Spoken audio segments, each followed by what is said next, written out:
Hello praise the Lord everyone, मैं हूं pastor अभिनव और मैं आपका स्वागत करता हूं हिंदी बाइबल स्टडी प्रोग्राम में। और आज हम एपिसोड नंबर 15 को देखने वाले हैं। तो आज हम स्टडी करेंगे पूरा मत्ती अध्याय 3 वचन 7 से लेकर जितना भी है सब आज हम कवर कर लेंगे। तो पद 7 यहाँ पर हम पढ़ते हैं, क्या लिखा है। जब उसने बहुत से फरीसियों और सदूकियों को बपतिस्मा के लिए अपने पास आते देखा तो उनसे कहा, हे सांप के बच्चों, तुम्हें किसने जता दिया कि आने वाले क्रोध से भागो। और इसे हम पिछले एपिसोड में जो है डिस्कस कर चुके हैं कि हे सांप के बच्चों, इसका मतलब क्या हुआ और फरीसी और सदूकी क्या है। आपको पता है मैं आज थोड़ा सा बाहर हूँ, आउटसाइड थोड़ा शूट कर रहा हूँ, हो सकता है थोड़ा सा नॉइज वगैरह आ सकता है, पर एनीवे हमें बाइबल स्टडी करना है तो फोकस करें। तो पद 8 में हम पढ़ते हैं, इसलिए मन फिराव के योग्य फल लेकर आओ। तो यहाँ पर ये एक ऑर्डर है, ये हमें एक आदेश दिया है, इसीलिए हम इसे कलर कर लेंगे ऑरेंज कलर में, अपने बाइबल पर हाईलाइट करेंगे ऑरेंज कलर से, जैसा कि यहाँ पर आपको शो किया गया है ऑरेंज कलर में। इसी प्रकार से आपको अपनी बाइबल में कर लेना है। तो यहाँ पर पश्चाताप के योग्य फल क्यों लेकर आना है। आपको पता है पश्चाताप जब किया जाता है, जब रिपेंट किया जाता है तो उसका फल दिखना बहुत ज़रूरी है, क्योंकि इसमें प्रमाण होना बहुत ज़रूरी है। अगर प्रमाण नहीं तो फिर पश्चाताप कुछ नहीं। जैसे लोग कह देते हैं कि हाँ मैंने पश्चाताप किया, लेकिन अगर उसका फल ही नहीं दिखे तो उसने पश्चाताप ही नहीं किया है। तो इस तरह से पश्चाताप करने वाले व्यक्ति के अंदर क्या होगा, रिपेंट करने वाले व्यक्ति के अंदर क्या होगा कि फल दिखाई देंगे। जैसे कि आप में फल दिखाई देंगे जब आप पश्चाताप करेंगे, जब आप बपतिस्मा लेंगे, पश्चाताप करेंगे, बपतिस्मा लेंगे, तो ये सब क्या है, आपके अंदर एक फल होगा, वो दिखाई देगा। तो इसीलिए यूहन्ना यहाँ पर बता रहे हैं कि आपको पश्चाताप के योग्य फल लेकर आना है, मन फिराव के योग्य फल लेकर आना है। वो फलों से आप पहचाने जाओगे कि आपने सच्चा पश्चाताप किया है या नहीं। और अगर आपने सच्चा पश्चाताप किया और आप में फल दिखाई दिए, 100% श्योर हो जाएं कि आपके पापों को क्षमा कर दिया गया है, यीशु मसीह ने आपके पापों को क्षमा कर दिया है। पद 9 में हम पढ़ते हैं, और अपने अपने मन में यह ना सोचो कि हमारा पिता अब्राहम है, क्योंकि मैं तुमसे कहता हूँ कि परमेश्वर इन पत्थरों से अब्राहम के लिए संतान उत्पन्न कर सकता है। और पद 10 में हम पढ़ते हैं, अब कुल्हाड़ा पेड़ों की जड़ पर रखा हुआ है, इसलिए जो जो पेड़ अच्छा फल नहीं लाता वह काटा और आग में झोंका जाता है। और पद 10 से लेकर पद 12 तक में ये एक भविष्यवाणी है जो पूरी हो रही है, पूरी हो भी गई है, पर पूरी हो भी रही है और पूरी होती जा रही है।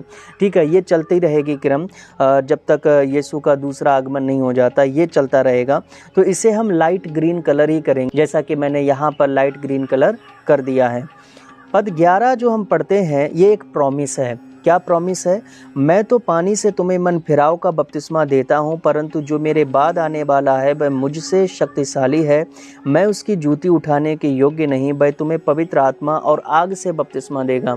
एक प्रॉमिस है, प्रॉमिस इसे हम रेड कलर से करेंगे, जैसा कि मैंने यहाँ पर कर रखा है। आप देख लीजिए, अपनी बाइबल पर भी आप हाईलाइट करेंगे रेड कलर से, जिससे आपको याद रहेगा कि एक प्रॉमिस है, हमारे लिए एक प्रॉमिस है, और ये हमेशा के लिए प्रॉमिस है कि वह हमें पवित्र आत्मा और आग से क्या देगा, बपतिस्मा।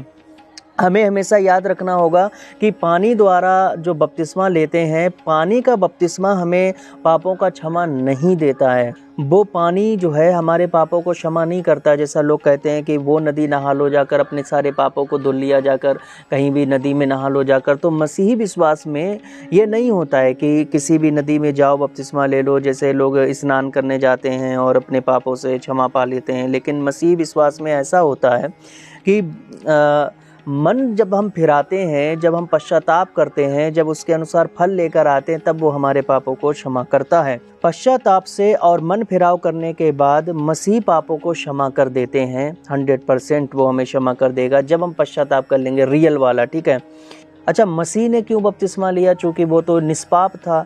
यहाँ पर दो बातें हैं।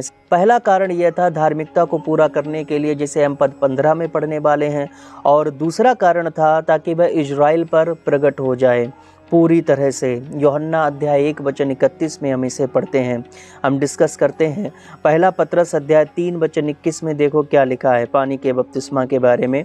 पानी केवल मसीह की मृत्यु, गाड़े जाने और उसके पुनरुत्थान का चिन्ह है। उसी पानी का दृष्टांत भी अर्थात बपतिस्मा यीशु मसीह के जी उठने के द्वारा आप तुम्हें बचाता है। इससे शरीर के मैल को दूर करने का अर्थ नहीं है, परंतु शुद्ध विवेक से परमेश्वर के बस में हो जाने का अर्थ है कि हम परमेश्वर के बस में अब से रहेंगे। ये पानी के बपतिस्मा का रियल मीनिंग है और ये इसे हम उद्धार कहते हैं। जब हम परमेश्वर के बस में होते हैं तो वही उद्धार है कि हमारा परमेश्वर जो है हमारा उद्धार करता है। ठीक है, पद 11 से 12 में हम पढ़ते हैं, मैं तो पानी से तुम्हें मन फिराव का बपतिस्मा देता हूँ, परंतु जो मेरे बाद आने वाला है वह मुझसे शक्तिशाली है, मैं उसकी जूती उठाने के योग्य नहीं। वह तुम्हें पवित्र आत्मा और आग से बपतिस्मा देगा। उसका सूप उसके हाथ में है और वह अपना खलिहान अच्छी रीति से साफ करेगा और अपने गेहूं को तो खत्ते में इकट्ठा करेगा, परंतु भूसी को उस आग में जलाएगा जो बुझने की नहीं है। अब यहाँ पर यूहन्ना का विश्वास था कि वह आने वाले की जूती उठाने या उसके बंद खोलने के भी योग्य नहीं था। यूहन्ना केवल यीशु मसीह का परिचय कराने के लिए आया था कि यीशु मसीह कौन है। और जिन लोगों ने यूहन्ना को देखा, उसकी शिक्षाओं को सुना, तो उनको दो भविष्यद्वक्ताओं की जरूर याद आई होगी। सबसे पहला था योएल और दूसरा था मलाकी। योएल ने इजराइल पर पवित्र आत्मा के उड़ेले जाने की प्रतिज्ञा की थी जो पेंतेकोस्त के दिन पूरी हो गई थी। और आग से बपतिस्मा के बारे में मलाकी अध्याय 3 में हम पढ़ सकते हैं। अब मैं आपको एक चीज़ बताना चाहूँगा, जब मैंने मत्ती रचित सुसमाचार को स्टार्ट किया था तो इन्हें मैंने कुछ पार्ट्स में डिवाइड किया है, तो उस वक्त मैंने शायद आपको नहीं लिखवाया था, लेकिन अब मैं लिखवाना चाहूँगा। मैं चाहूँगा कि आप लिख लो, जहाँ पर आपने नोट्स बनाना स्टार्ट किया उसके ऊपर अगर जगह नहीं है तो स्टिकी नोट लगाकर आप यहाँ पर लिख लीजिए। पहला ये था परोपुरोहितीय घटनाएं, जिसे हम पढ़ेंगे मत्ती अध्याय 1 से लेकर अध्याय 2 तक। और दूसरा पार्ट हमने डिवाइड किया है यूहन्ना बपतिस्मा देने वाले की सेवकाई, जिसे हम पढ़ेंगे मत्ती अध्याय 3 वचन 1 से लेकर 12 तक में। और तीसरा है यीशु की अपनी सेवकाई के लिए अंतिम तैयारी, जो यीशु अपनी सेवकाई स्टार्ट करते हैं उसकी जो तैयारी कर रहे हैं, तो वो भी हमने पार्ट डिवाइड किया है जो मत्ती में अलग अलग मिलता है। अध्याय 3 वचन 13 से लेकर अध्याय 4 के वचन 11 तक में यीशु की तैयारी आपको देखने को मिलेगी। और चौथा पार्ट ये है यीशु की सेवकाई और शिक्षा, और ये सबसे मेजर पार्ट है, सबसे बड़ा पार्ट है मत्ती रचित सुसमाचार में। अध्याय 4 वचन 12 से लेकर अध्याय 26 के वचन 35 तक में आप यीशु की शिक्षा और उसकी सेवकाई, मिरेकल्स और ये सब कुछ आप यहाँ पर देखेंगे। और पांचवा फिर आता है पार्ट यीशु का दुख भोग, जो मत्ती अध्याय 26 के वचन 36 से लेकर अध्याय 27 के वचन 66 में हम पाएंगे यीशु मसीह का दुख भोग। और छठवा है यीशु का पुनरुत्थान और उसके बाद की सेवकाई, जो मत्ती अध्याय 28 वचन 1 से लेकर 20 तक में आप पढ़ेंगे। तो ये मैंने पार्ट्स डिवाइड कर दिए हैं और इन्हीं के अंतर्गत मैं आपको पढ़ाऊंगा, शिक्षा दूंगा। तो यहाँ पर 2 पार्ट्स में कंप्लीट कर चुका हूँ और तीसरे पार्ट में हम आते हैं यीशु की अपनी सेवकाई के लिए अंतिम तैयारी, और उस तैयारी पर हम डिस्कस कर रहे हैं। इसके तहत हम पढ़ेंगे पहला भाग यीशु का पानी में बपतिस्मा पद 13 से लेकर 15 में, और दूसरा पार्ट हम पढ़ेंगे यीशु का पवित्र आत्मा में बपतिस्मा लेना जो 16 से 17 वचन है, और तीसरा भाग होगा परीक्षा जो अध्याय 4 वचन 1 से लेकर 11 तक में हम पढ़ेंगे। पार्ट्स के जरिए जब हम डिवाइड करेंगे तो समझने में ज़्यादा आसानी होगी और आप इन्हें लिख लीजिएगा, ठीक है। तो पहले पार्ट पर हम डिस्कस करते हैं, मतलब जो तीसरा जो पार्ट है यीशु की अपनी सेवकाई के लिए अंतिम तैयारी। इसके तहत हम यीशु का पानी में बपतिस्मा लेने के बारे में बात करते हैं।